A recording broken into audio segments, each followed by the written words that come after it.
Warning, the following program contains adult language, adult themes, and spoilers. Viewer discretion is advised. We call our food soul food. Cheers. This type of food, you can feel when you eat it. Ah, that aroma. The truth is, a lot of American food has its roots in African American food, traditions, and ingenuity. Can you see it already smells like mac and cheese?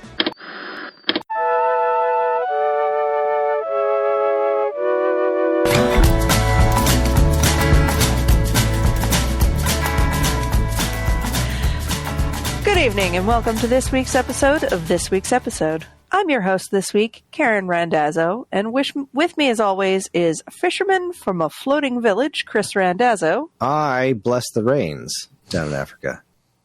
Chef and author, Evan Goldstein. Rice, rice, and more rice.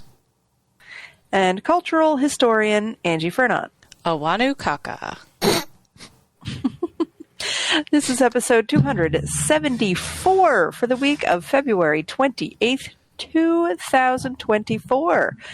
Black History Month is wrapping up here in America, and so in honor of that, we will be discussing tonight, High on the Hog, How African American Cuisine Transformed America, Season 1, Episode 1, called Our Roots.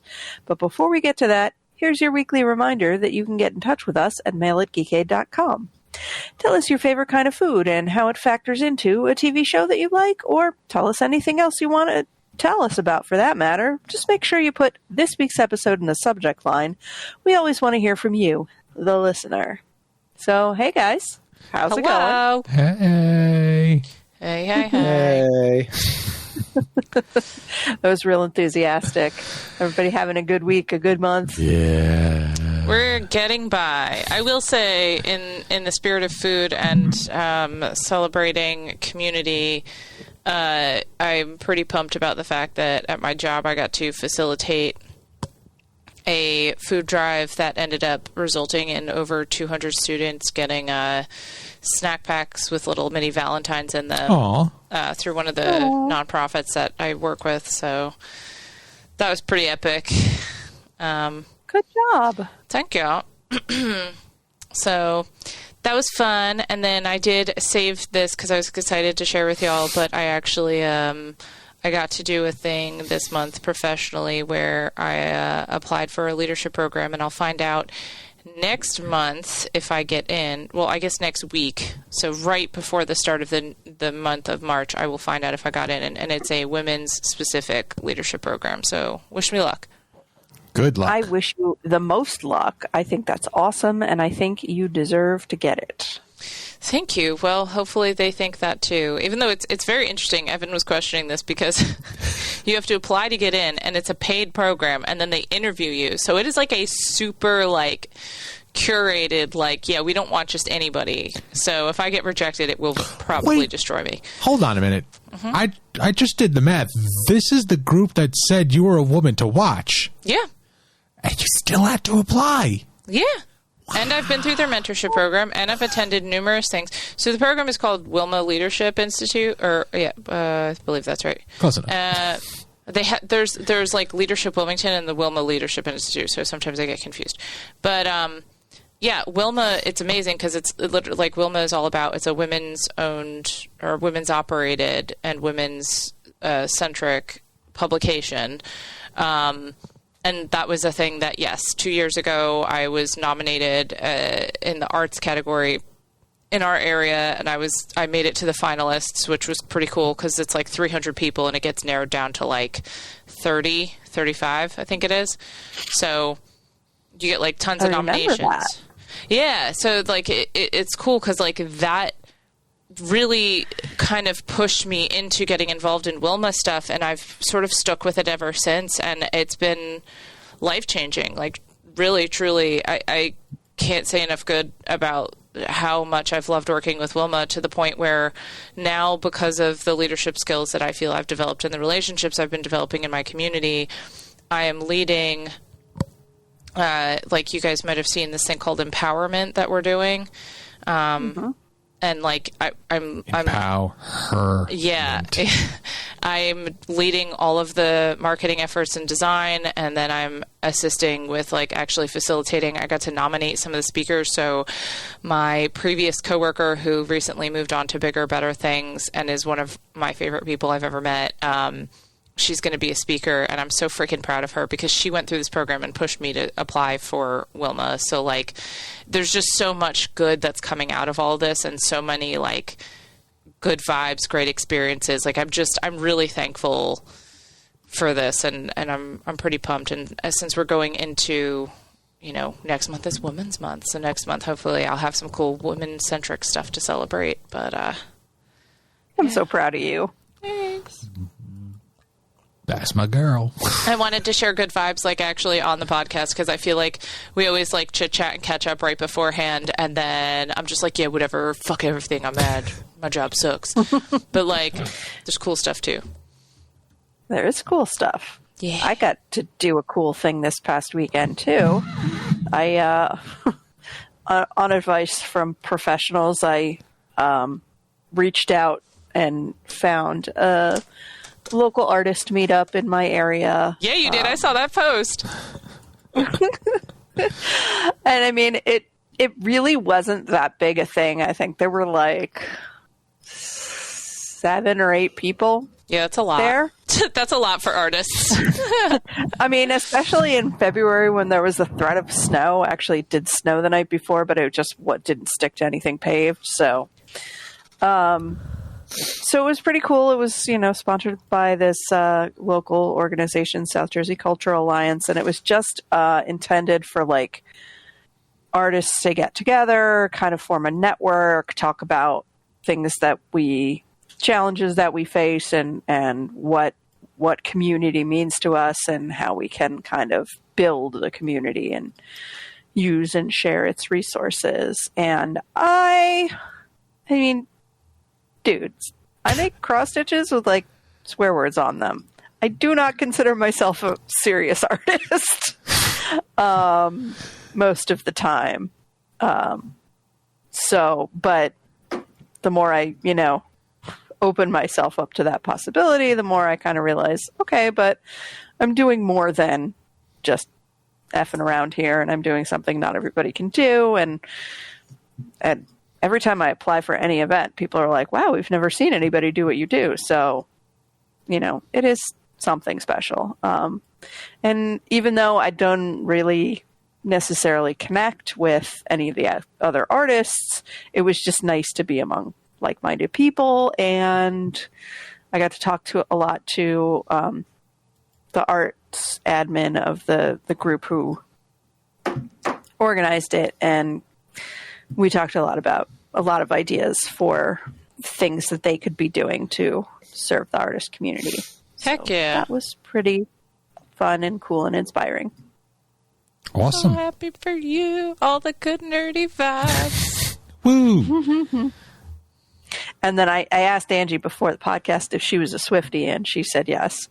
And the reason that I asked that is I have another cool thing, which is not nearly as, like, you know, artsy or community or anything, but I'm going to, like, a Taylor Swift themed girls' night out with, like, themed martinis and karaoke and dressing up at, like, Taylor Swift. And I'm not really a Swiftie, but I'm having a lot of fun with this. That's awesome. I'm not really a Swiftie, but I play one on TV. Seriously. So, yeah, nice things are happening. I'm trying to, like, get the winter seasonal affective disorder, get it out of my system. It sounds like you're definitely taking steps because you're putting yourself out there. That's, like, not an easy thing to do. I'm trying. I did make a lot of, like, good connections there. So. Oh yeah. Nice. Boys, any nice things happening for you? No. I mean, you have amazing women in your life, so there's that. That's just the given, though. Well, my wonderful missus will be leaving in 2 days, and Peace. and leaving me to go do the closing for her art show. So I'm not flop sweating or anything. It's fine. It's going to be great. Yeah, no pressure. But like, you know, we sold just enough stuff to maybe break even on this show. So he's got to like actually sell some shit. Yeah. So yeah, it's going to be freaking awesome. One of the hardest things about being an artist is trying to sell stuff when you're not in the room, and I'm not going to be in the room for like the biggest. Yeah. Anyway, that's and it's weird. These events, I feel like it's more about people just wandering around and looking. Like they don't know. Like I think they think it's more of a museum than hey, I can buy stuff. That's the significance of standing there and getting to talk to people, though. Like it's similar to when we used to do like shows for Spiderweb. Yeah, I was like, how do I talk about this?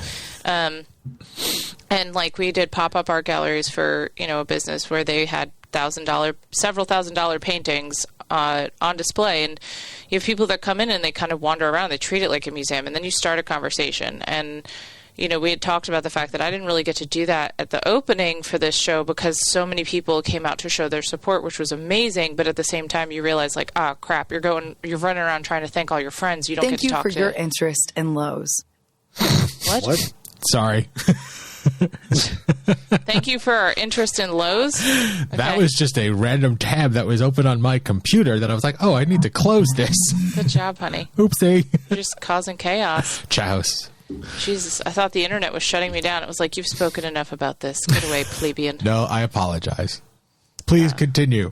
Yeah, I don't know what I was saying anymore. Basically, just, go sell art and make me some fucking money, will you? That's what I'm going to try to do. I'm going to try. As long as I don't have to break the show down afterwards, I'm good. It'll be fine. It'll be okay. Nah, that's the week after. Yeah. And you'll be home for that, so we're good. So, anywho, that's all of our updates. That's what we're doing. You guys want to talk about television? Chris, you got anything? Yeah, that's probably a good idea. What was that? You got anything, Chris? Yeah, I got a box of watches. What? Chris plays video games. Wait, what? Did we know this? Yes. Chris plays video games during our podcast. So, okay. This is not what I'm going to talk about television, but it's not the thing that I wanted to talk about, but it's because of Chris. Whilst you were recording SAG, you had made comment about Freakazoid. And I said, holy shit, I don't have that. I have to get it. And that is the wild.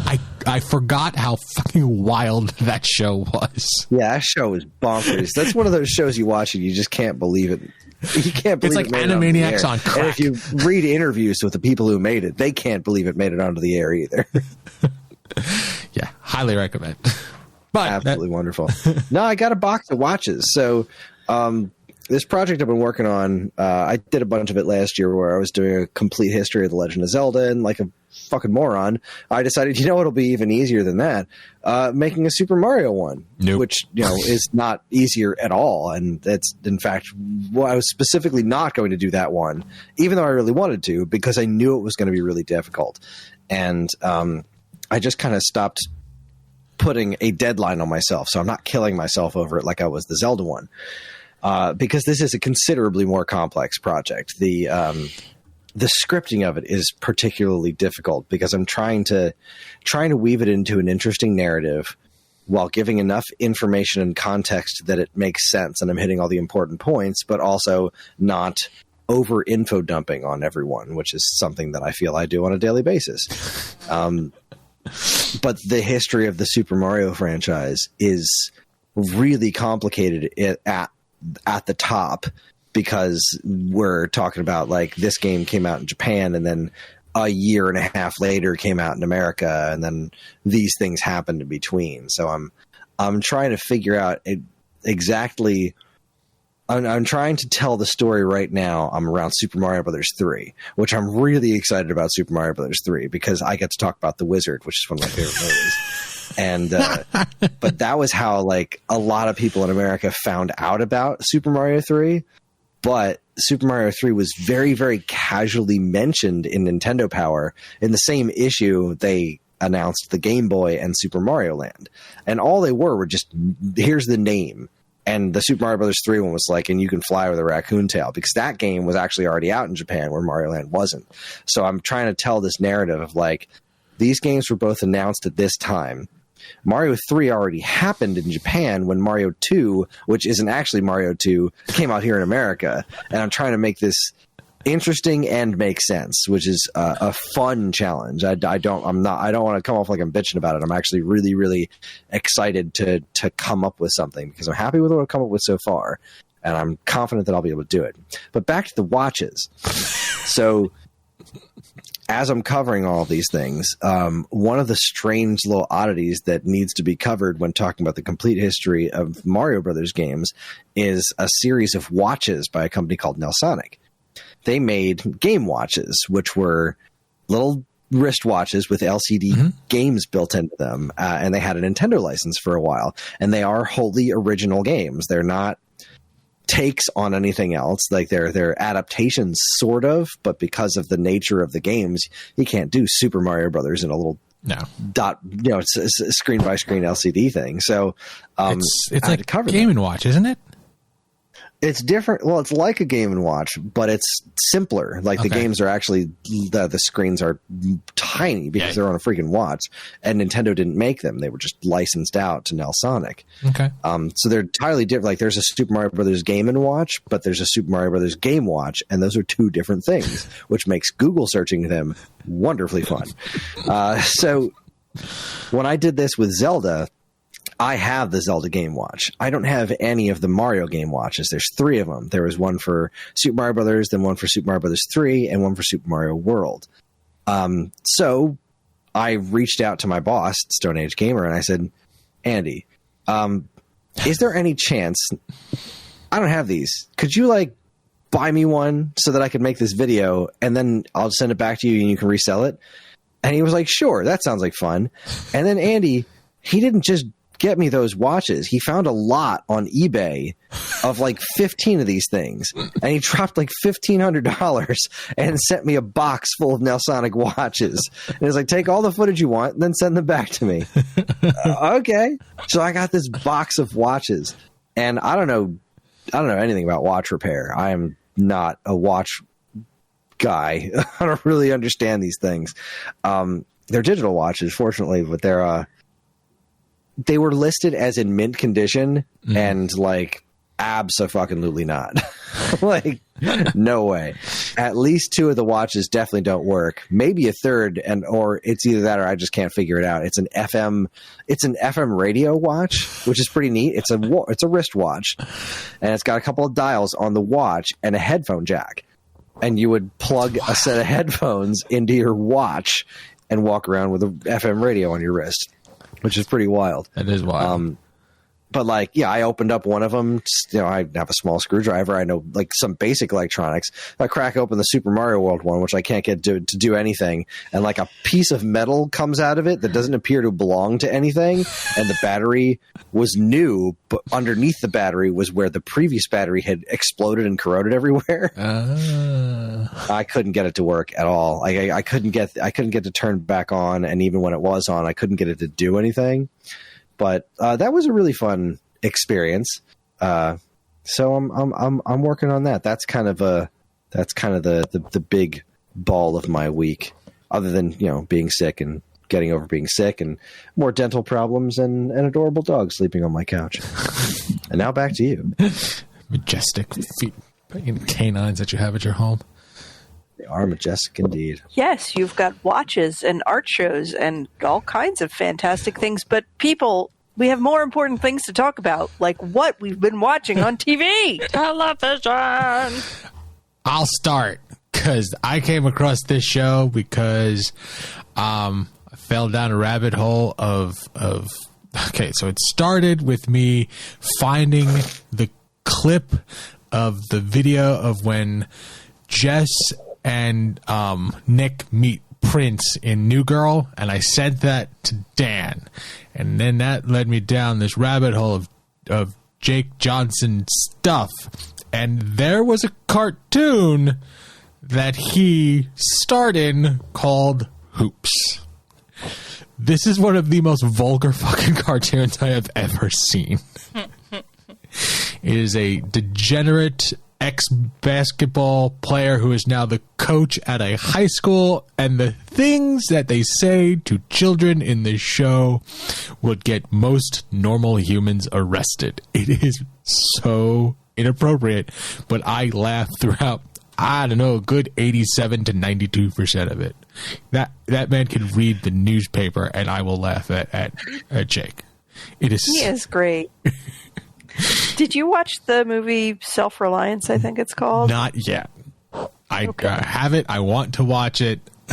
It's just sitting down with the missus because we both have to watch that together. Yeah. Get back to me when you have, or I guess get back to us.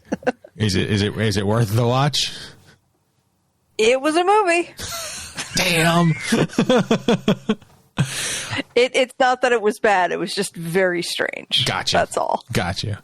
Well, and like I said, I don't know what's going on with Jake, but he is doing some very interesting projects now. But this show there's a lot of recognizable voices like him, and so he does the voice of Coach Ben Hopkins, and his best friend is Ron, who's voiced by none other than Ron Funches. But his best friend is now sleeping with his still wife, but he's okay with it. Like he's like, if anybody could sleep with it, I'm allowing him to do it. Like, it's like taking a responsibility off of his best friend kind of thing. And that is the most normal relationship in this show. It's wild. It is so funny. I blew through it very quickly. It is unfortunately canceled. It was, I don't know, maybe 2 seasons, I think, if that. But yeah, if you're looking for some really raunchy cartoon comedy, check out Hoops. Like, where did it come from? It was Netflix. It was a Netflix thing. Netflix. Yeah. It came out, and it was 2020. So it's been around for a bunch of years. Never heard of it. Don't know how it fell across my computer screen, but it's there now. And like I said, it's worth the watch. 10 episodes, I think. Even heard of this? Yeah. Which I guess it's a Netflix joint, so that makes sense. Mm-hmm. They're not the greatest at promoting things, and it's got the Family Guy aesthetic. It looks like the same art house that does Family Guy, but it's like, I thought when it first started, I thought I was going to get like normal, like Family Guy kind of comedy, and it is, but it's like turned up to like 12. Like, it would be as if all of the scenes featured Quagmire. All of it. Like, that much of inappropriateness. So, I'm not knocking it at all. Fucking hysterical. Enjoyed the hell out of it. So, that's my show for the week. What about your wife, Angie? What have you been watching? Oh, hey. What have I been watching? I forgot what I said I was going to talk about, to be honest. I was thinking about, well, here's why, though. There's reasons, because we've been watching some stuff together, and I was all like, hey, yeah, this is the thing that I want to talk about. And then I was like, no, I'm not going to do that. It's too many things. So I settled for Ghosts, the American version, because season 3 just premiered, and it just brought me so much joy, you guys. Like, it came back, and we watched it, and I forgot, like, how good some of the writing can be and how charming the characters are, and, like, I don't know, it's just this cozy, like, familiarity of, like, oh, these are characters I like, and a show that didn't get canceled. Yay. So I just settle in and enjoy it, and I laugh, and I smile, and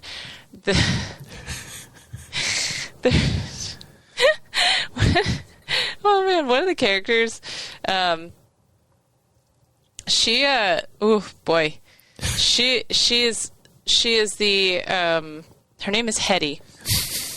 And my God, she, like, I think I'm just in love with this woman, like, both in character and in real life. She's a horrible woman in the show in some ways because her ghost died during, I want to say like the 18 or 1900s, and she was still like there's literally like all sorts of different people. There's a Native American in the house. There's a Viking. There is an African American woman who is also like a phenomenal singer. Like there's don't forget Trevor. Trevor who has no pants. There's like a camp counselor who, well, no, he wasn't a camp counselor. He's just a really dorky dad who was with the Boy Scout leader. Boy Scout leader. That's what it was. Who has an arrow through his throat. Yes. And in this return episode, someone flicked him in the arrow, which made him go. There's Captain nearly Isaac. Snotted fucking water out of my face. It was so funny. Yeah. So there's Captain Isaac, who I also love, which was really funny because like he was a closeted gay officer who died of dysentery, but he fell in love with the man that he killed. It's a whole thing. I can't tell you more. But like they, oh man, there's like one of the ghosts got sucked off. Flower got sucked off. I didn't want to say it. I didn't want to spoil it, but yeah, Flower. It was last season. Yeah, she went. She's gone. She got sucked off. She moved on.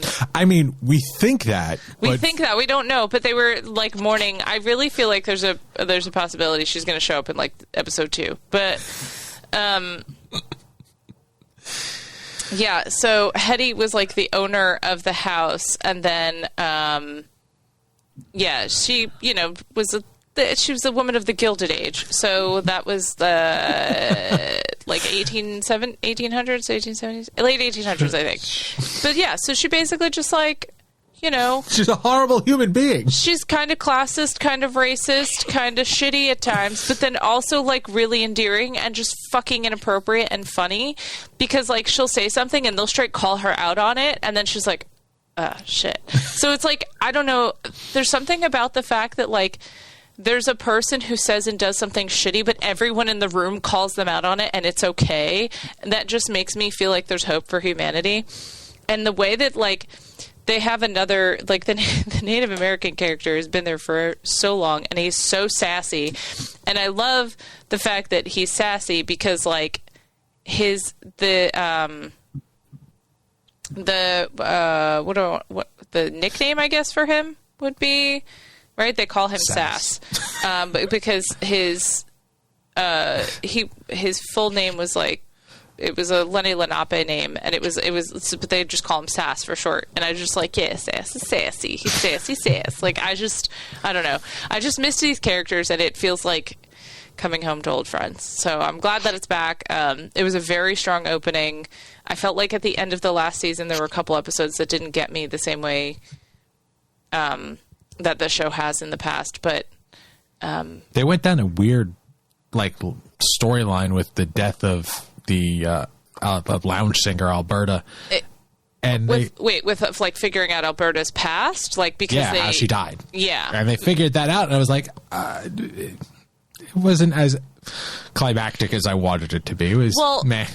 I mean, I guess like the drama. So you find out like Hetty, this woman I'm talking about, like her son had. Oh wait, great.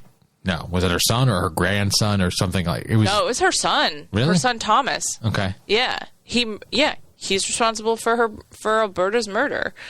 So she like, yeah, I don't know. It's just like it's a whole thing, and I'm so sad for her too because Alberta, like, she was amazing, and she was a prohibition woman, and she was just like the fucking best. Like, she's so great. She's all of the characters on the show are fantastic. Yeah, they really just even like this opening episode. So there's a group of ghosts in the basement, and they're all cholera victims, and all of the cholera victims spent like a good 2/3 of the episode upstairs because the camp counselor guy like sort of insulted them and he felt bad, so he invited them upstairs, and everybody was like freaked out, like, because this guy, like, Pete, we don't really need to have them upstairs kind of thing.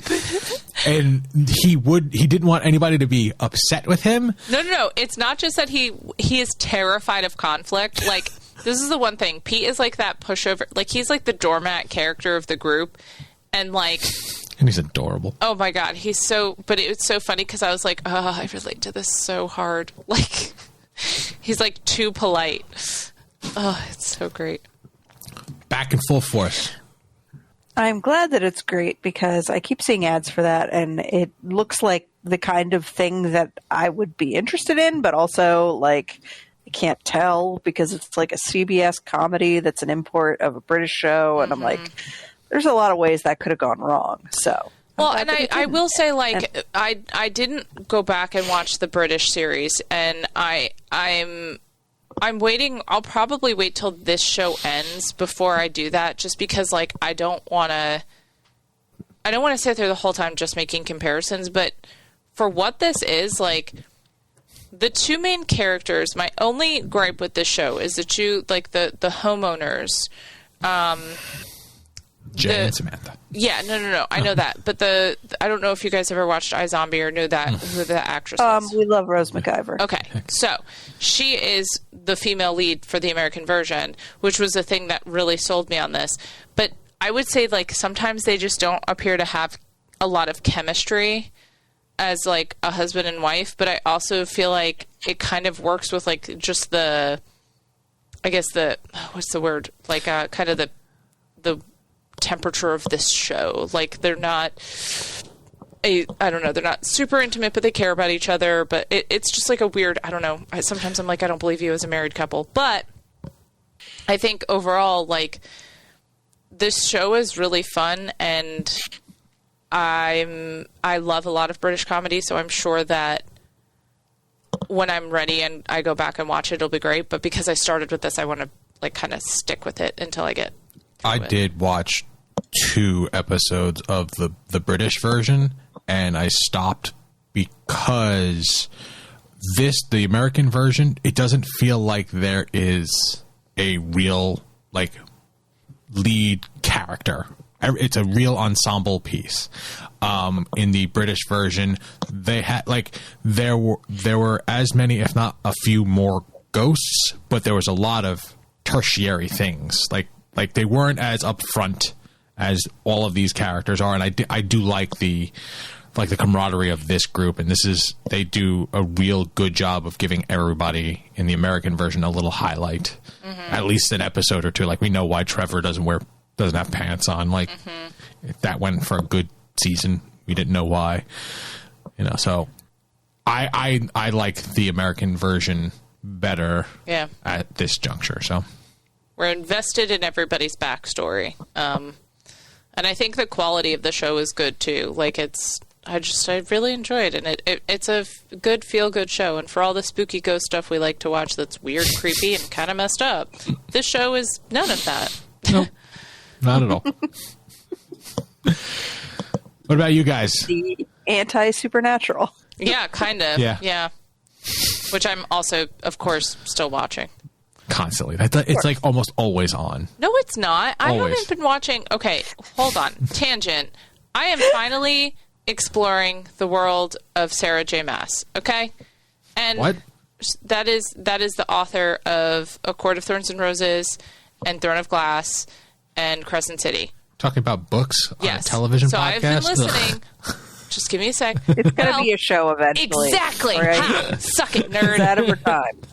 So I just got through. I've been listening to audiobooks like tomorrow's my last day on Earth. Like, she constantly has her phone playing speaker with it, like she holds it constantly with the audiobook playing. I'll hold it up if I don't have my headphones and I have to, like, leave the room or whatever. Like, yeah, I'll put it on because, like, I prefer not to use my headphones all the time. So anyway, but yeah, like, it is near constant. Like, I went for a run today and I was listening to it while I was running, and I never listen to, like, audio stuff like that when I'm running. I always do, like, hardcore music and shit. Like, yeah, I'm lots of music obsessed. That yells at her. She likes that kind of music. But anyway, so that all that to say, like, I haven't been watching as much Supernatural in the background because that's been my background noise for like 2 months, and some other shitty audiobooks that we're not going to talk about. So, all right then. Yeah. Well, so instead of talking about shitty audiobooks, let's talk about Star Wars, Kris. Nah. You hate Okay, watching never the show mind. again? I'm just Bye, Chris. I'm always happy leave to me talk hanging. about Star Wars. So yeah, this morning, today, was the premiere of the final season of The Bad Batch, the Star Wars show that I have been just barely interested enough in to keep watching. Reluctantly watching, almost. Ringing endorsement. Almost. Like, it keeps getting to these points where it's like, oh, that's actually really interesting, and then a bunch of non-interesting things happen. So it's the final season, and I'm very curious to see how this is all going to tie into things, where it's going to leave the various clone troopers, where we find out where we see them again in Star Wars Rebels later in the Star Wars canon, as it were. At the end of the last season, they had kidnapped the Empire, got their hands on Omega, and we finally figured out why they wanted this girl. It's because she is a clone, just like the rest of the clone troopers. She is one of apparently 2 female clones that they made. And there was something special about her. And what is special about her is that apparently the whole purpose of this thing is in service of the Emperor being able to clone himself, which is how Palpatine returns. So the thing is they've been trying to make these clones of Palpatine, but also be able to keep his midichlorian count. And so far, they've been unsuccessful at being able to clone him, but also have his clones still be powerful in the Force.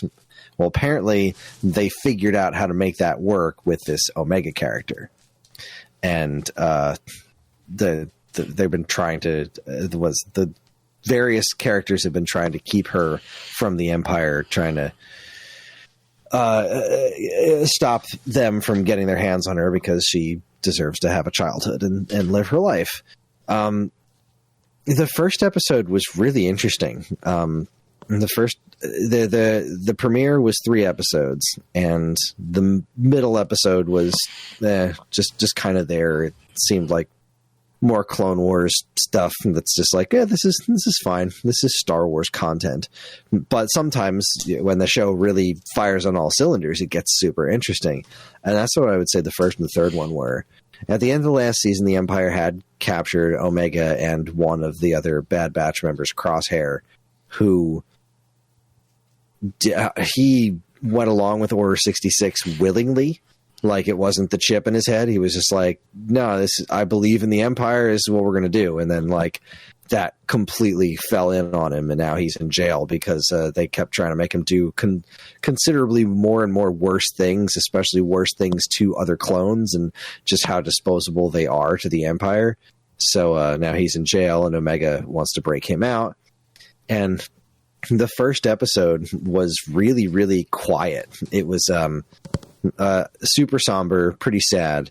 Not your usual hopeful thing. It was weirdly artfully done. The first and third episodes had a very specifically artful thing going on with them, with the thing that they would put Omega's blood in to test it. Mm-hmm. The woman that was in charge of she was one of those Kaminoans. If you remember from Attack of the Clones, one of the few good things in that movie was the Kamino was the planet where they made the clones, and they were the ones the aliens with long necks that moved all weird. Right. She's the last of the Kaminoans, because at this point the Empire has completely destroyed the planet Kamino because they don't want anyone else to have the cloning technology. They want it to be exclusively the only person who can be cloned is the Emperor, and they want that to be able to be done the way they want it. So the Empire is like really, really cracking down on cloning technology. So the one remaining Kaminoan is like pretending to be going along with the Empire and everything, but she's trying her best to stop them from getting Omega's blood. So every time they take her blood, she would just get rid of her sample. But then the Emperor actually shows up at this space where they're doing all these things, voiced by Ian McDiarmid, by the way, which is just chef kiss. He's so wonderfully over the top. And they finally do test her blood, but the machine that does it is like in this circle of blood vials in it. So all throughout the episode, they would do another shot where they would just go back to a shot where the blood circle would just like click one more tick forward, getting closer and closer, like it was a countdown to when they would finally figure it out that her blood was exactly what they needed. And this is all happening in the background while she's trying to escape. It was all very interesting, except that middle episode, which had to deal with just the Bad Batch clones themselves, who I don't find to be all that interesting characters, off looking for Omega. The one thing that was super interesting about that, and I have to assume this character is going to come back later in the season, because this character shows up. She's like the head of the Pike Syndicate. She has like, I don't know, 5 or 6 lines. And I'm like, shit, that's Angelica Houston. And then I looked in the credits. Yeah, it was Angelica Houston. I'm sure she didn't show up for a Star Wars show to say 5 lines and never show up again. It was just really freaking weird that, like, here's this character that seems like she's going absolutely nowhere. She's just there. And it's Angelica Houston. Freaking weird. But, yeah, that's off to a good start. I am, last season, so hopefully they're not going to hit us with a bunch of goofy-ass filler episodes of them going on adventures. It doesn't seem like they're going to be able to, because they have a lot to cover in this period of time. I don't think they have a ton of episodes to do it in. And I'll be really glad to not... I've never liked the way this show looks. I think the art style is pretty grotesque. Wow. And it's gotten better since it started. Like, when it first started, it was like they were kind of trying to mimic the Genndy Tartakovsky stuff, but like with CG and adding a bunch of really unnecessary details to it. And it has gotten to be a lot better looking. And it was the content of the show that kept me going more than anything, because I really just don't like the art direction in this show at all. So I'll be happy for them to be done making shows that look like this, with the exception of Tales of the Jedi, but it only kind of looks like this. Tales of the Jedi is a really interesting show. I hope they keep doing more of those. But yeah, well, this seems to be the end of the Clone Wars story, and I'll be happy to be rid of it. Damn. All right, and we'll have to see how that impacts or ties back into all the stuff that they've set up with the Emperor coming back, and I guess this new movie that they're going to do. Yeah, I'm real curious where this Omega character is in the future. Like, she's a Jango Fett clone, right? We know what happened to all the clone troopers at this point, but like, there are 2 female Fett clones currently in existence in this show, and we never see or hear from them again, and they seem pretty damn important. So I'm very curious where that's going to lead. In Filoni, I trust. In Filoni, we all trust. Very cool. Well, wondering if it'll end on like a note of, okay, this was worth it, or if then you're just going to like throw something at your TV. I'm pretty sure it's all going to be ultimately worth it. I mean, the problem with the Bad Batch was, like, there's a lot of people who really enjoy this show because they really enjoy these characters. I'm not that person. I don't think these characters are all that interesting, and it is impressive that the one guy is doing all these different voices, like these different flavors of clone troopers, because, they all sound the same, except these guys are like mutant clone troopers. So they all have some sort of weird defect that makes them special in some way or another, and they all look and sound different. So that there's that. But that weird Australian-ish accent that they all have cooking is like, I'm done with this. Australian Jace. Yeah, it's weird. Gosh. But yeah, see where it's going. Cool. Cool. Well, I guess I'll finish up our roundup. I finally got through watching the Apple TV limited series of Lessons in Chemistry. Ms. Marvel doing some science? Yes. Based on the Bonnie Garmus novel, which I also read. But there's been enough space between my reading the book and seeing the show that I'm like, this is all familiar, but it seems like a pretty faithful adaptation, but I can't say for 100%. I feel like they added more into the show, which is not necessarily something you always see with an adaptation. I feel like more often that they leave things out that were in the book to, I guess, simplify things for the screen. but they really beefed up the character of the neighbor that the main character relies on. So it's set in the 60s, and the main character is played by Brie Larson, and she is a chemist that works in a lab, and it's the 60s, so there's like nothing but misogyny and sexism and all of that. And she's smarter than almost everybody who works there, except for this one guy, which ends up being her love interest. And they get together, but like he's had a fucked up childhood, she had a fucked up childhood, so like she's not interested in marriage or having a family, but she doesn't want to be with this guy. They end up like getting together, and then they move in together, but they're not married, which is kind of radical for the Taboo. 60s. Taboo, yes.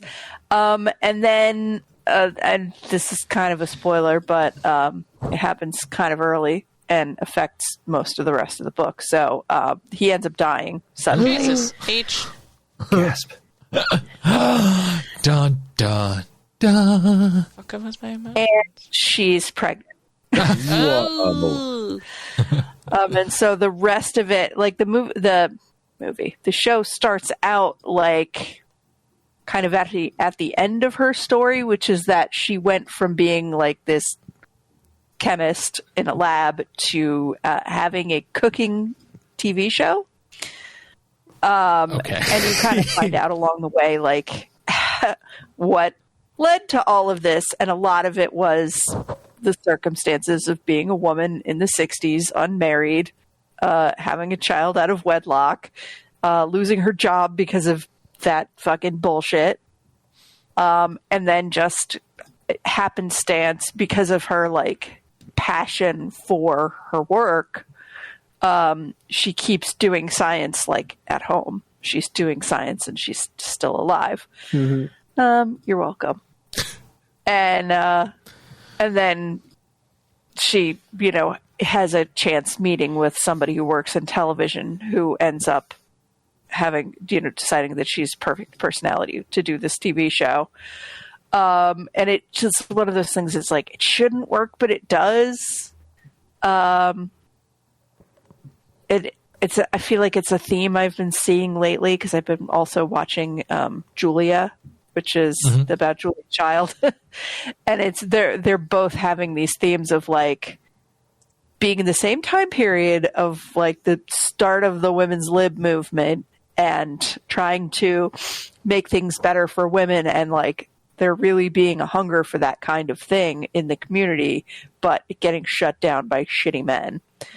God, Rainn Wilson plays the TV station manager in Lessons in Chemistry, and he doesn't have a very big part in the show, but he's so fucking hysterical. He's like, I don't give a shit about what this broad wants. And it's like, but no, Rainn Wilson, don't do that. But it's just funny to see him in that kind of role. But the show is really good overall. I think it's a pretty faithful adaptation. The only complaint I heard from one person that I know who is a chemist is like the science isn't sciencing. So like if you're heavily invested in the science of the show, maybe it's not for you. But it tells a really good story. Brie Larson is fantastic. It delves into a lot of issues that are really interesting. And the book goes a lot of different places, including the father of the child that she has who died. He had this whole mystery surrounding who his parents were. He grew up an orphan, and like there's this whole backstory to him that has really nothing to do with the main character's trajectory, except that when her daughter is like, 6 or so, she gets a family tree project at school, and she's like, I don't know anything about my dad or his family. I can't do this project. And she ends up like solving the mystery of where he came from.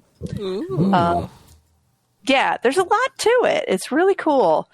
Oh, and there's in the book it's more prevalent than in the show, but that she has this dog whose name is 6:30 because that's what time he wakes her up every day. Nice. Awesome. I like it. I like it. And, he has moments of narration in the book, and they managed to work that into the show where like the dog has a voiceover, and the voiceover I was proud of myself to recognize was BJ Novak, which is like kind of unexpected, but it works. Cool. But yeah, there's just something about this character. I'm blanking on her name, but that Brie Larson plays. I think I think she's like coded as if she were on the spectrum, except we don't have that. They didn't have that back then. Gotcha. But her behaviors and her mannerisms are very like. She seems off-putting to a lot of people. People don't like her because she's not. She's very blunt. She's very honest. She doesn't ascribe to a lot of like social conventions and norms. And Brie Larson really captured that very well. So I was going to say, it sounds like she's not acting very much then. she's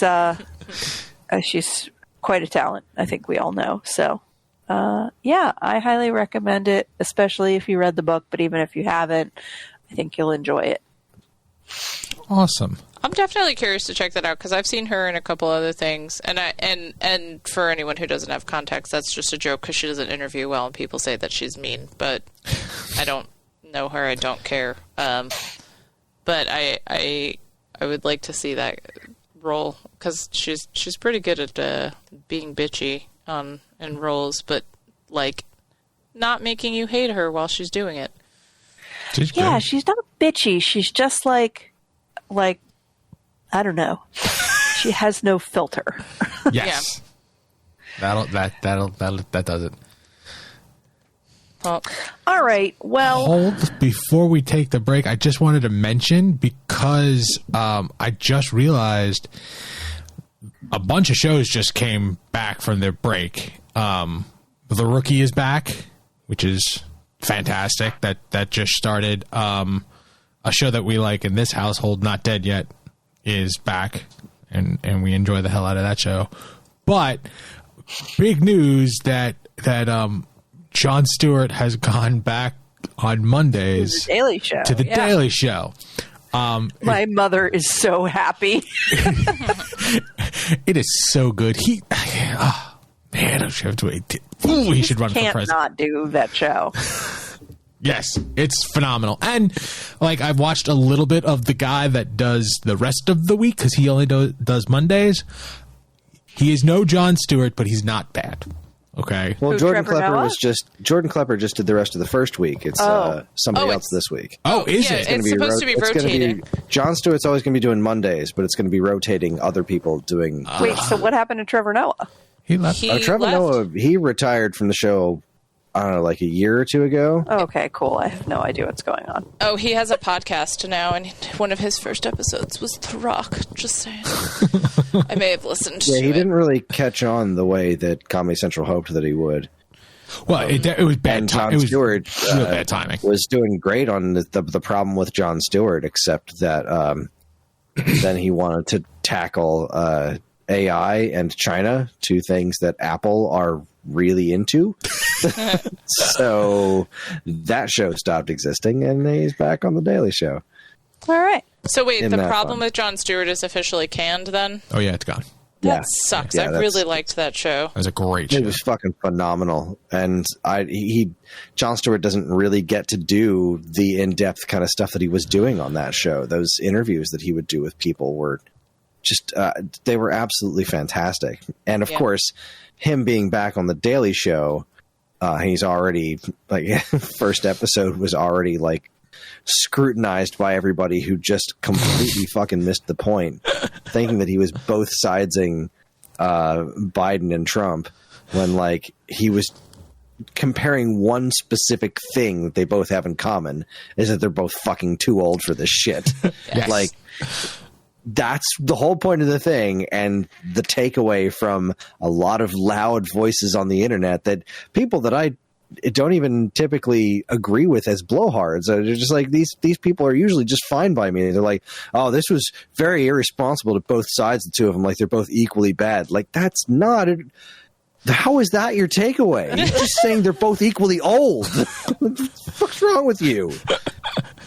That's not how any of this works. That was part of his second intro.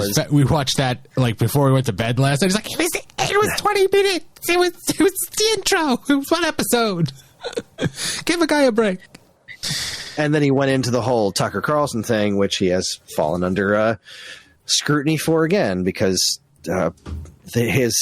when he was making the joke about how, that's why our New York subways are all urine-soaked hellholes as opposed to the pretty ones in Russia, is that's the literal price of freedom. And then people are like, well, actually, that's a really bad take on that. And it's like, it's a fucking comedy show. This isn't the problem with Jon Stewart. This is the Daily Show. He's got to make these jokes, and you just have to have a sense of humor. Suspend your need to be so technically right about everything, to just understand the broad point that he's trying to make. Well, actually, and it's not that fucking hard. I hate people.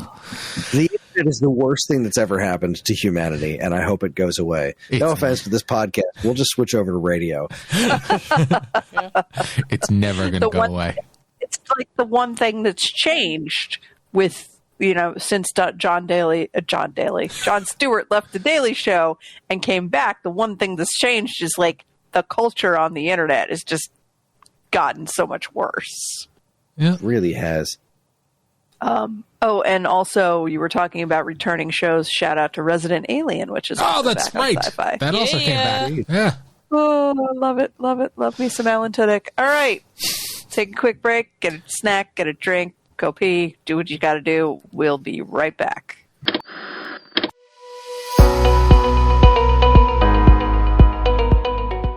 Hi, everyone. Kris here. Podcast listening is free, but podcast creation is not. That's why the Geekade Patreon exists. In an effort to help us pay the bills, we've got a Patreon page set up where you can gain access to our monthly podcast topic schedule, get early access to many of our shows, and more. If you'd like to help support Geekade and keep these shows running week after week, head over to the Geekade Patreon page, linked in the show notes of this very podcast.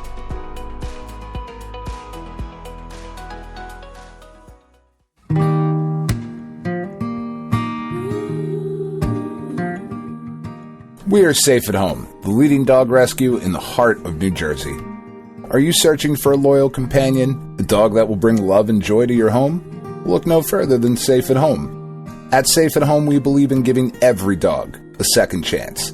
We rescue, rehabilitate, and find loving forever homes for dogs in need, right here in the Garden State. Our dogs are ready to make a lasting impact on your life. Each one has a unique story, a wagging tail, and an incredible capacity for love. When you adopt from Safe at Home, you're not just gaining a pet, you're becoming a part of our family. Our dedicated team ensures a seamless adoption process, providing ongoing support and guidance. With New Jersey's beautiful parks, beaches, and trails, you and your new furry friend will have endless opportunities for adventures and cherished memories. Safe at Home relies on the support of compassionate individuals like you. Your donations and volunteer work enable us to continue saving lives and finding forever homes for these amazing dogs. Join us in creating a safer, happier community for dogs in New Jersey. Together we can make a difference and give every dog the chance to feel safe at home. Visit our website or call us now to learn about how you can be a part of the Safe at Home mission. Safe at Home, because every dog deserves to be loved and protected. www.safeathomerescue.org.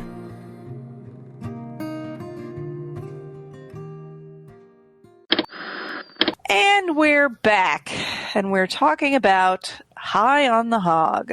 This is a Netflix documentary series that began in 2001. There's currently 2 seasons of it. It aims to tell about how much of the food that is considered American cuisine came from Black culture and has its roots in enslavement and in the people and traditions of Africa. The first episode, Our Roots, focuses on the beginning of that journey. The chef, author, and host of the show, Stephen Satterfield, travels around Benin, exploring the food native to the area, exploring its connections to the local culture, and how much of it crossed the Atlantic.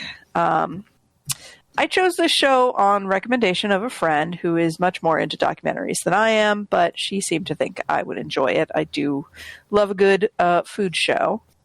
I will admit that the timing was more coincidental than intentional with this being our February episode and it being Black History Month, but I think it's an important aspect of history. There was a lot to unpack in the show. Mm-hmm.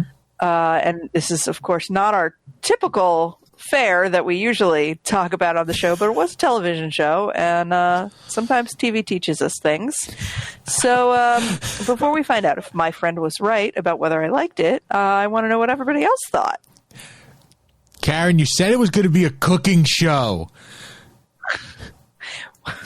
In fairness, I went in blind. I thought it was. So To be fair. So, everybody that is listening, the amount of cooking that happens in this show is minimal. Okay, there's a lot of information about food, but there's like not a lot of cooking going on. This is a documentary about enslavement, and that's fine. I don't know why they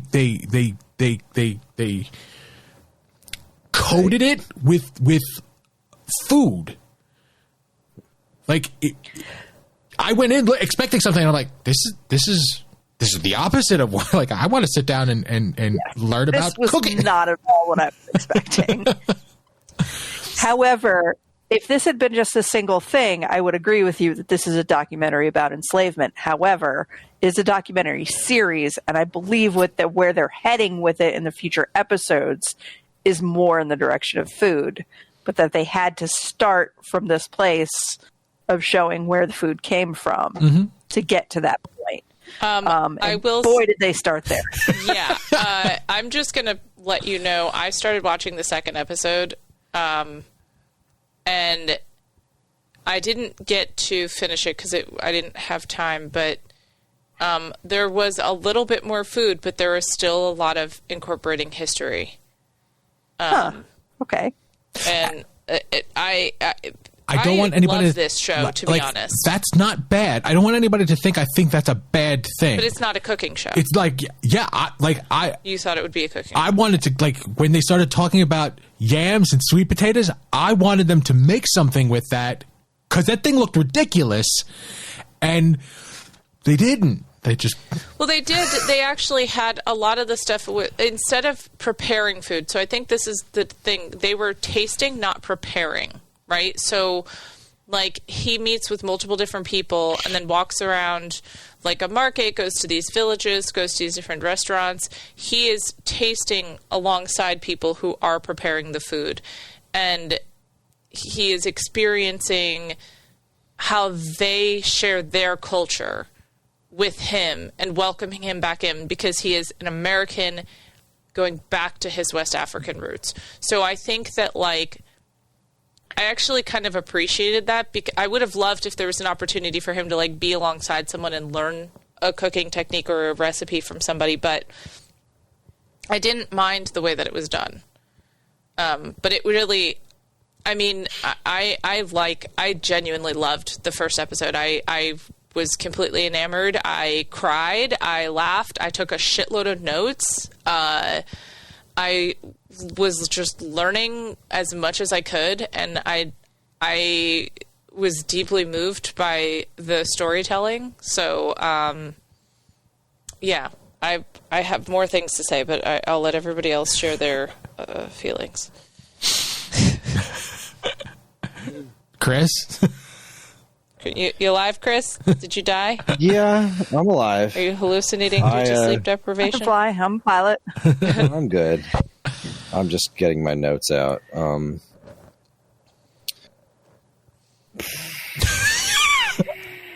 Well, he finds that. I always thought never yam and mind. sweet potatoes were the same thing. Mind Key blown. I had no idea. I thought they were just two different names for the same exact thing. So that is a thing that I learned. So you learned. I did. I did learn something. I didn't understand why they were all speaking French in that one village. I felt like I should have some sort of history knowledge. Colonization. Explain to me. There's a lot of French in Africa. I like I that had no blanket idea statement. that was a thing either. Yeah. I thought the floating village was really neat. It was. There was a lot of good stuff in the show. It was taking me out of it. Like, I really wanted to know what the logistics of the electricity for that village were. Yes! They clearly had electricity. They showed a night shop. People had lights on. They were using, like, machines that were powered by electricity. But, like, how? I didn't see any wires or anything. I don't know. It was really bothering me. The one thing that got me was all of those guys pulling on that rope. And it was a long scene. And they didn't show what was at the end of the fucking rope. So, and then, okay, so this for me too, because I think I built it up for you a little bit as we were watching. So, for context, okay, anyone who hasn't already figured out we live in North Carolina, we live in Gullah territory. So, the people that, like, when they start talking about rice in the next episode they do, when they get more into rice and they start talking about, like, yeah, everybody came in through Charleston, but, like, guess where a lot of them freaking ended up? Here. So we're right in the Gullah corridor, and, like, context. The Gullah is the Gullah people. It was historically it is the culture that evolved out of West Africans sort of like developing their own new culture and lifestyle here in the U.S. And they're often also referred to as the Gullah Geechee because they're like the Gullah corridor goes all the way down to like Florida, and so there was the Geechee River, I think it is. And that is where Gullah Geechee comes from, but a lot of times people just say Gullah. And that's like the language that they speak. But basically, like, these people have preserved all of this culture. Like, fucking Michelle Obama, she's a Gullah Geechee woman. Like, all these people that I started learning about that I didn't know anything about, I've been working on this project because one of the nonprofits in our area that is a historic landmark does this like whole rice festival in March, and I worked on a coloring book that they did, like an activity book where I did coloring pages, and one of the things I had to draw was literally that scene of a bunch of dudes on a beach pulling on a fucking rope to nowhere. Like, and it was like I saw a video that was probably like, I don't know, 1 million years old, and it was in black and white, and it was super grainy, and you sort of see that they're like pulling a boat, and it's all related to fishing, and like there's a dude that's like making a fishing net, like, so I know that it has something to do with fishing and the Gullah culture, and I need to know, like, at some point I better fucking find out where that rope ends and why there's so many people pulling on it, because the other video didn't clarify either, and I don't understand. This was an issue for me too. I do feel like the show was whatever degree of control that the host had over it. Mm-hmm. I feel like he was great, with his food knowledge, and just, connecting to the people that he was talking to. Mm-hmm. But as a host, as a storyteller, I could have used a little bit more hand-holding. I could have used, like, the show didn't really start with, like, a mission statement, a little bit more. I think it could have been a little bit more robust on the narration. I feel like there were a few scenes that went on for a while.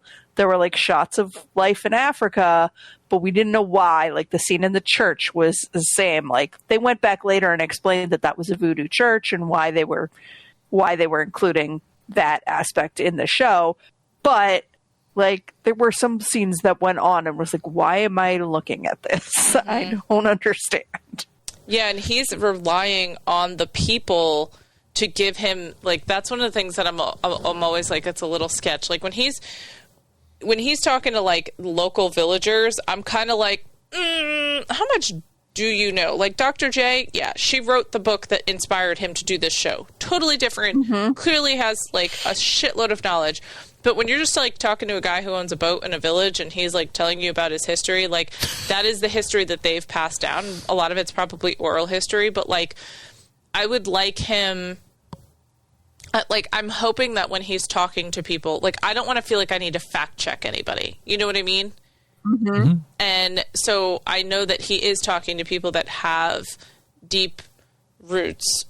When he goes to the Amazon warrior village, like Abome, like that was really, really cool. And the guy he's talking to, like, he's a historian. So, like, okay, great. Like, we're getting a good amount of people who have knowledge, but at the same time, there are moments where I'm like, okay, but really, what do you actually know? Like, right.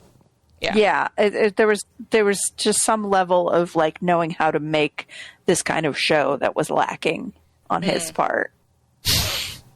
I did like the fact that when they were in the river town and they just roll up to the boat to buy stuff, and they buy every culture, every one of them has some version of fried dough that is a dessert. Every one of them. And you could see when he bit into it, he's like, oh, not as sweet as I thought. Yeah. You're looking for a Zeppeli, brother. That's what you wanted. Yes. Deep fried dough. Yeah, I mean, I think it was the food blogger said, like, they don't do a lot of desserts in Africa. No. No. Yeah, but I will tell you that one that they had, the coconut and pineapple, I was like, babe, we gotta go to Africa. I need that. I need it right now. I want it. Oh my God. And Evan struggled with them eating with their hands, which I thought was hysterical. Yeah, I'm not good with that. So here's the thing. I said this while we were watching it. If it's a solid thing, like if they pick up a shrimp and eat that doesn't bother me. A chicken nugget, that doesn't bother me. When they scoop up, like, mashed potatoes or and then they're like no. I don't care what is. Use a fork. And that was the thing when we were talking about it. I was like, I've learned about cultures, like Ethiopian food was the one, honey, that I was going to say was like that I was first introduced to that, but it's also a very common, like, South Asian practice. Yeah. I know that there are a lot of cultures out there that eat with their hands. That it is the first utensil. I get that. It just grosses me out every once in a while. Yeah, I oh my God, I think that was, like, legit one of my favorite things to watch them do. I had to actively turn away. 100% with you, Evan. 100% with you. Well, I guess you and me, Angie, will have to go out to dinner to a Ethiopian or South Asian restaurant, or something. we'll just, like, travel the world and, like, actually sample those foods. You know, no big deal. That's fine with me. That guy was the guy with the artist fella with all the gas cans. I was like, yeah, where did we get this guy from? Like, what's going on? Yeah. Well, I appreciated that they brought in not just people who cook, but, like, all different aspects of, like, people with a connection to food, and how that guy connected back to, like, living in the same neighborhood as the grandmother of the other woman. I want to know where all of that food came from. Like, he had a table full of food that everybody wowed over, and he just kept, like, did he have cooks in the back? Was it his? Well, no, he said that there were women who prepared it, like, local women who, like, only they know the recipes and they pass them down. It's wild. So it was, like, very protected and, like, kind of sacred, which was dope, honestly. Terrifying, but really cool. And I say terrifying just because I'm scared of that knowledge, like, going away. Yes. Right, yeah.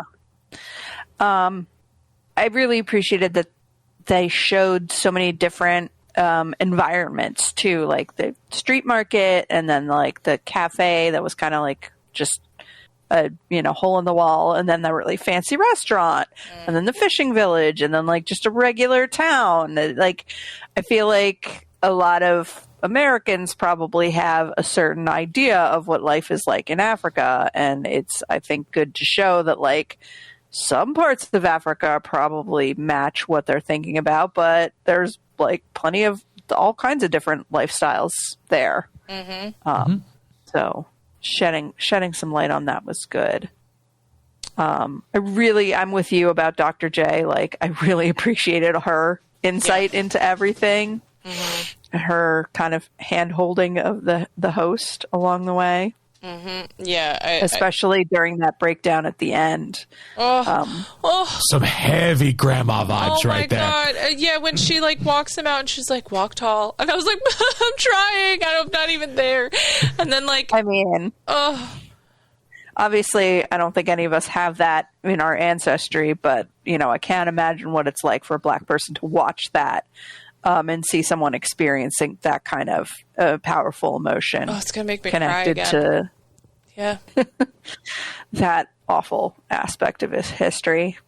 But like, that's exactly it. Like, I don't think, like, I mean, my family, like, we're Dutch. We're white as hell, and we came over, like, willingly as immigrants, like, a couple generations ago, and cool beans, good for us. Like, you know what I'm saying? Like, my grandmother, like, she was alive during World War II and was very, very young, but claims to remember, like, just some of the things that were experienced for that and how traumatic that was for average people. Like, now look at generations of trauma and being forcefully removed from where you're from and never having the opportunity to possibly return, right? Like, I think there's, like, this disjointedness. Like, well, I mean, they kept saying it, the diaspora, however they kept pronouncing it, which I thought was kind of funny because it changed throughout the episode. But like, I know for me personally, that's not something I'm ever going to be able to understand, but I understand the concept of compassion. I understand human suffering. And I also understand like respecting history and being in a sacred place. Like, there was such reverence when they approached that space. And like, when you enter, like, when I was 13, I went to England, Ireland, and Wales. And I remember there were certain spaces when you walk into those spaces, you feel how old they are. Like I said to Evan, it was almost like I could like the air is different. Like you know, something has happened in that space. You just feel it. It just doesn't feel the same. And I can so imagine that there's so much weight in that space. And I don't know. I just really felt for him, like, human to human, because I'll never be able to relate to that racial experience, but holy shit. Just, yeah.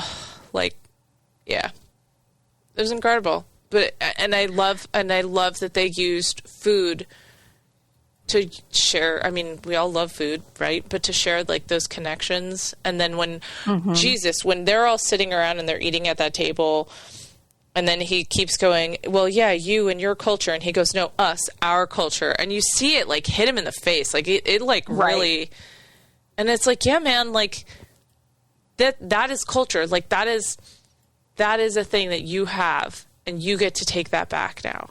Like, fuck, that's powerful. Oh my God, I love this. Like Evan knows I have such wanderlust. I want to see the world. I want to experience places like that village. I want to experience food and culture and people who live and think differently than I do, and not Americans, because those people are scary. But I think particularly white Americans. Yes. Yeah. And I think that this show just kind of like reawakened a little bit of that for me, because like I don't know. I think it's an incredibly powerful thing. And I love that he's sharing this experience, and how vulnerable and how personal. Holy shit. So, and I appreciate that we can like experiencing those of us who don't and or can't are not able to travel to all these different places, that there's a way for us to like experience a piece of it on our couch. Yeah. Because I, find this interesting as well, but I know there's no chance in my life that I'm going to be able to go to Africa and have that kind of experience. Mm-hmm. Yeah. But now I get to know about it. Yeah, it's pretty amazing. It was a great documentary about culture. Subpar cooking show. I love documentaries, so this is just like, it's hitting me in so many places. I can tell how engrossed Angela is in a show because the notes were a-flying. Lots of writing stuff down, typing away. Yeah, just so, I wanted to learn I feel a little bad about like the misleading on the cooking aspect. In fairness, like literally. No, that's not on you. I'm not blaming you at all. No, I know. But like, I went off the title, which is about food. Yeah, it's right there in the title, if I'm not mistaken.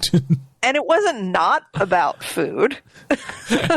I will say it was about Jace. A lot of other things as well. It just felt like, stepping into another world almost. Like, did you feel? Yeah. It was. I would more call this like a travel show than a food show. Mm-hmm. What was it? What was the chef that passed away? Bourdain. Yes, I was thinking about him too while I was watching. It's got heavy Bourdain vibes, and when I used to watch that show, you got food information in that show, but it was about the experience more than let's say when we sit and watch Great American Cook-Off or someone versus Bobby Flay or those are those are cooking shows. This was for what it was. It did well by it, and that's it. I'm just saying. I didn't learn how to cook anything. Nothing. But we did learn that yams and sweet potatoes are not the same thing. And I think it gives you more appreciation for what you get and where it comes from. Like, I think that was another takeaway of mine. And like what was sacrificed for us to have what we have today. Mm-hmm. Like what was given, what was taken, like, and what was held on to. Like when they talk about resilience, like that, they talked about like the space that they end where they were in Ouida, like the Barracoons, like more than 1 million people, like, just stop and think about what that looks like what that takes away. Like we've talked about, other shit, like, oh my God, the weight of that. And the fact that there are still roads that are traveled that are the same roads that people had to walk down that have been, it's like the same clay. It's not like they paved over it and they're like, put up a little fucking brown sign like, oh, historic landmark. Aha. Like this is not that. I just think it's incredibly powerful. I really felt moved by this show and affected by it. And I think more so because I've been engrossing myself in Gullah culture and realizing how incredibly fucking ignorant I am. So it was moving and humbling. I was curious about your and Evan's reaction to it from that aspect, from you guys living in the South. Mm-hmm. Yeah, I mean, well, again, I live in Wilmington, and Wilmington has one of the most ridiculous...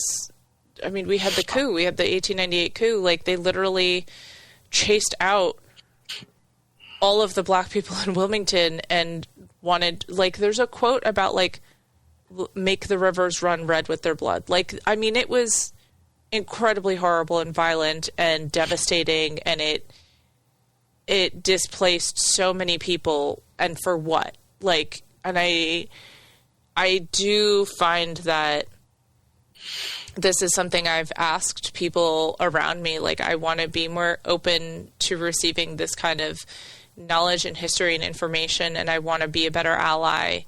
And I don't, like, you know, that's the thing. It's always like, it's like, okay, stop asking us how to be a better ally, white person. Like, just fucking do your research, figure it out, right? So, like, I feel as though a show like this is important for that. But then also just because, like, I work with some really powerful advocates in my area who have had incredible influences, and then I'm working with, like, teaching children and generations that are now growing up. Like, you know, I'm realizing, like, the importance of, like, do you understand the weight that is carried by those who came before you?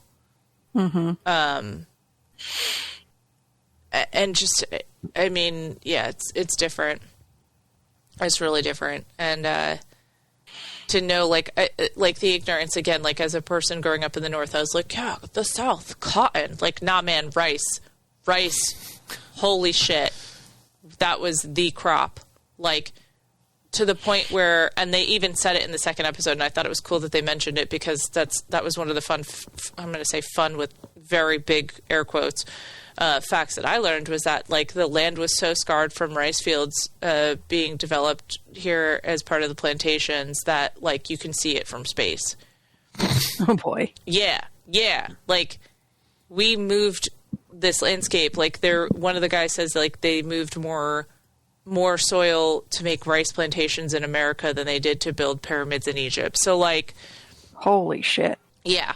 Like, we know slavery is a thing, but I think the level to which we took, our ancestors took it, white Americans took it, you know, it's just so different. And I think, like, it's so easy when you've grown up in a place of privilege to never have to think about what that looks like. Like, sure. What's been taken. Like, that's the thing I keep thinking about, is, like, what was taken. Yeah, so I just have a lot of appreciation and respect, and I'm glad that this show is shining some light on it, and I hope that it's something that, you know, more people watch, and if they do, that they have takeaways and they have conversations, and it makes them think about, you know, why it's important to support a Black-owned business, and why the food we eat matters, and why the history for that food matters, and yeah. Well, I think, for what it's worth, that this does have 2 seasons, so it clearly touched some audience when it premiered in May in 2021, enough that there was enough demand to make, because this is a Netflix joint. Yeah, Netflix doesn't make anything they don't want to make. Yeah. So it's true.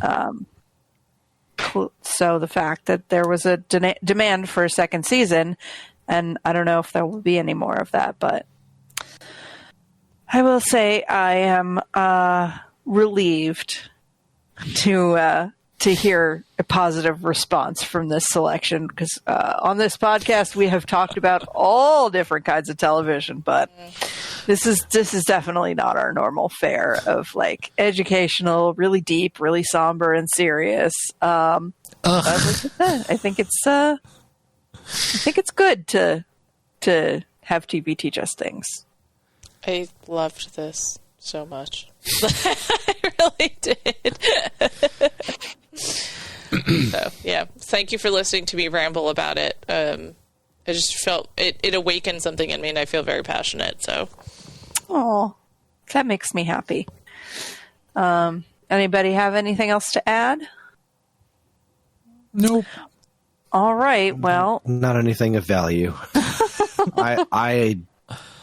I don't personally have any fascination at all whatsoever with African culture, so this show didn't really do much for me. I know that probably makes me sound like a horrible, insensitive racist, but I don't see the same beauty, and I'm not moved by it by the same way so many people are. So it was interesting. I learned a couple of things, but I completely agreed with you that I thought, just from a documentary perspective, it was just kind of a mess of, like, all right, what are we doing here? Like, I got pretty quick that it wasn't a cooking show, but like, all right, I see that you're talking about food a lot, but there's just an awful lot of watching you eat it and saying how good it is. And I didn't think any of that food looked good, but that's just my taste. That does not speak to my taste. But like, I wasn't getting the when they were at the market talking about the history of like, here's the like not just comical bit about yams, right? They're the yams and sweet potatoes. They're different things, and I didn't know that. Isn't that interesting? But that conversation was interesting. They're talking about the ingredients and what their connections to culture is. I thought the next step was seeing like, all right, how did we learn how to prepare them? What's the next step after that?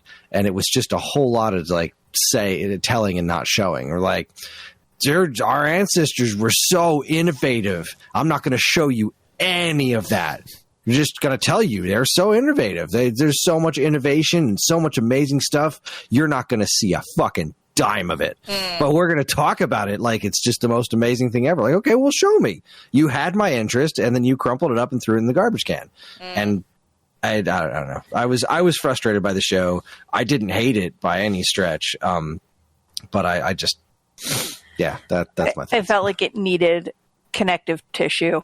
Yeah, what it lacked. It needed connective tissue, and it didn't follow up on the things that I'm interested in. So it's a really kind of that's some me shit right there, more than the show's fault to that extent. But would you say that maybe in some ways it feels almost more like it's his vlog? Yeah. Well, that's what he does. Like he was a sommelier, but right, sommelier. Sommelier. But he talks about food now, and he was a chef, and like he's trying. That's why I expected it to be something different.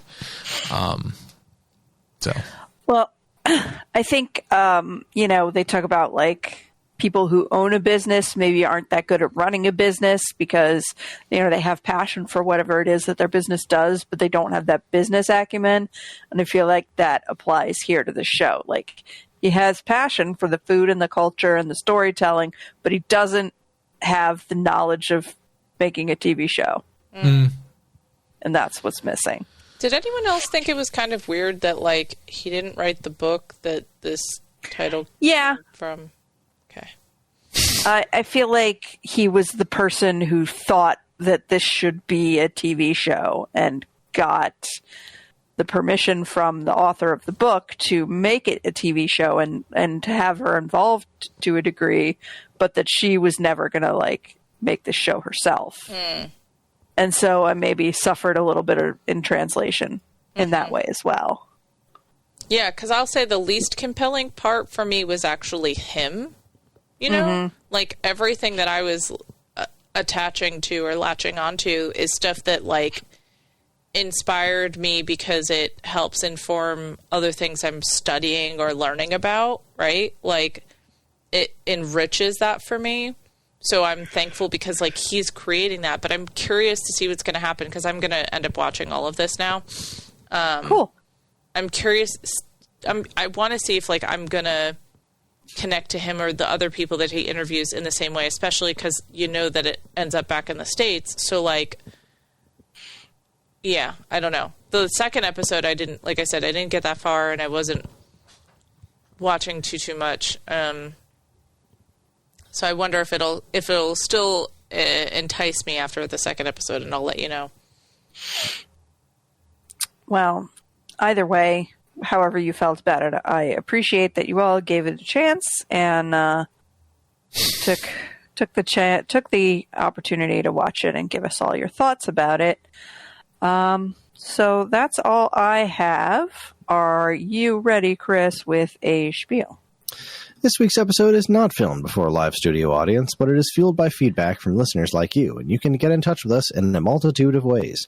We have an official Geekade Discord where there's an entire This Week's Episode channel dedicated to all things TV talk, and of course, the regular Geekade social media accounts linked to in the show notes. The four of us can be found in various ways. You can read my work at stoneagegamer.com and in the pages of Nintendo Force magazine. Karen, where can people find you? At STM Stitches on Facebook, Instagram, TikTok, and Etsy. Angie, where can people find you? Internet. www.angelafernot.com. And Evan, where can people find you? TalesOfCapeFear.com. If you need to know more about the shows we discussed tonight or what we'll be watching in the future, have a look at our show notes. And if you have any other questions at all, we can always be reached at mail@geekade.com. Just include the words "this week's episode" in the subject line so we know who you're trying to reach. This show is available anywhere fine podcasts are sold, including Apple Podcasts, Spotify, YouTube, and more. And wherever you decide to listen, please like, comment, subscribe, and leave reviews because any and all feedback is welcome and appreciated. Again, as always, keep your eyes on Geekade for more fresh original content. Back to you, Karen. Thanks, honey. Aww. Okay. Well, our rotation is moving right along, and next pick goes to Miss Angela. So, Angie, what do you got for us? It's going to be Resident Alien, Season 3, Episode 1, Lone Wolf. Super pumped. I'm going to just put the little, I guess, side note here that I think all of us are going to want to watch more anyway. So by the time we record again, maybe we'll just kind of keep in touch and let each other know how far along we've gotten in the episodes and see if we can do more than just one. But yeah, the show's back, baby. I need an excuse to watch it, so this is it. Yeah, we've already watched the first one, so There we're all on board with this. Well, fine. All right, that's going to do it for this week's episode. For all of us here, I'm Karen. I'm Angie. No hot sauce, no thank you. Oh, hooray, the Flyers won. Good night. Go Flyers. And this concludes our broadcast day.